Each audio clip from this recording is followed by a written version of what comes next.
All right. Let's talk now about learning at a primal level. Primal level learning. We human beings at a primal level, the way we learn first and foremost is through vicarious learning, aping, mimicking, vicarious learning. That's how we learn first and foremost. The next way we learn primal level learning is objective self-coach, self-critique. Right, so it's monkey see, monkey do, and then refine it on your own. So I try to exploit that one. I try to do 15 perfect repetitions. I'm even talking through it, even reminding you, don't look at my freaking target. Watch what I'm doing, because I want there to be replication thereof. Replication. The next thing I do is I walk the line, and I check while you're shooting. I walk the line and check you out. Because initially what I want to do is offer group critique. Because if I could offer group critique, and if you can identify with one of these things I'm going to throw out, and you can self-correct it, then learning takes root better. Because now there's ownership. You did it versus me spoon feeding you. Because the danger in spoon feeding is I turn you into a dependent.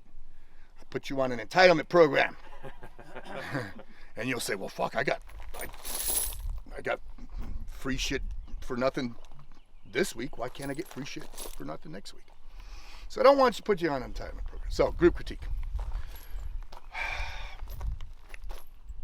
Number one. This is a big number. Big. See this number right here? That's how many of you have to correct this first one. That right there. On target, boom. Come back here with your finger on the trigger. 7. Yep, no fucking way. 2 anecdotes. One is, I just had this talk, Eagle Lake, Texas, first course, 17. Just had this talk. Finger out the trigger, back at the ready. Very next drill, a guy holsters it like this. Oh, it happened. Oh yeah. Blammo! Right into his leg. That's a painful, because it's all muscle. That's some painful shit. That shit's self-correcting right there. Another one I had, a guy with a double single, M9. And I talked to him instead of group critique because it just looked, it's too sketch. So he was back here with his finger on the trigger, gun like this. The very next drill, he was back here. Boom! Front sight hit him right between the eyeballs. You know where that muzzle was pointing for the next round. So he was a bye-bye. You could watch without a freaking gun on your hip. Just wear the dunce cap. You are done. So we need to correct that one. I will remind you, but that one's vital because there's going to be some kinetics. We're going to move a little bit tomorrow. A lot of little moving. Also, thumb safety with the 1911. Yep. Click, click, click, click. Just really engrave that into your hard drive. All right. The next one is some of you just need to adjust your grip because too much whip. You know it when it's out there. Boom! If you've got a lot of muzzle whip, you'll know it. You know what you need to adjust. Big one here. Very few of you had follow through. Very few. The drill called for 1. That does not mean that we're not training for 2, for 5, for 10. So it becomes imperative for me to change the verbiage right now. I'm not going to say follow through anymore. I'm going to say check your work through your sights. Check your work through your sights. Check your work through your sights. Get ready for the next shot. Whether you fire 1 or 10, get ready for the next shot. Check your work through your sights. Tracking on it? All right. The next one, if your group is bigger than what you want it to be, what's the culprit there? What causes a big group out of the fundamentals? Trigger control. Yeah, trigger control. So what I'm going to suggest to you is do not exceed the speed limit. Stay at 5 miles an hour. 5 miles an hour, 5 miles an hour, 5 miles an hour. Just remind yourself, 5 miles an hour. Because as soon as you break that speed limit, 5, 25, you've disrupted the sights.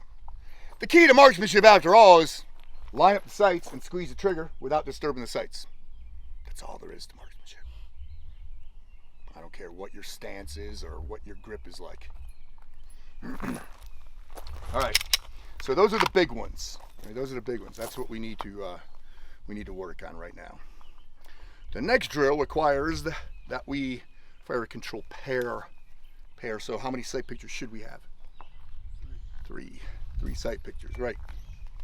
So let me demo this real quick.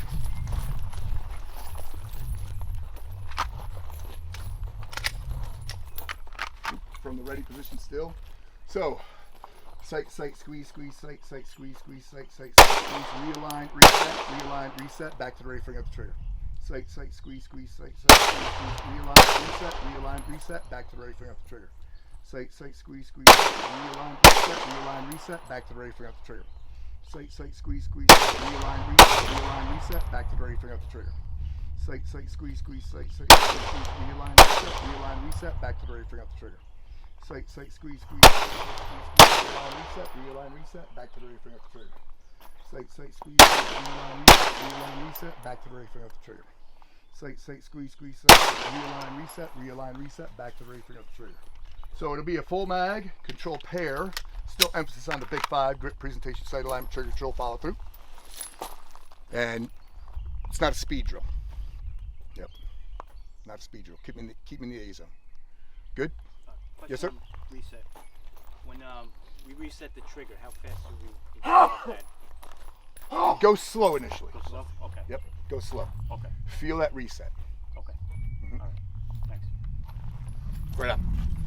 All right, guys, it's on you.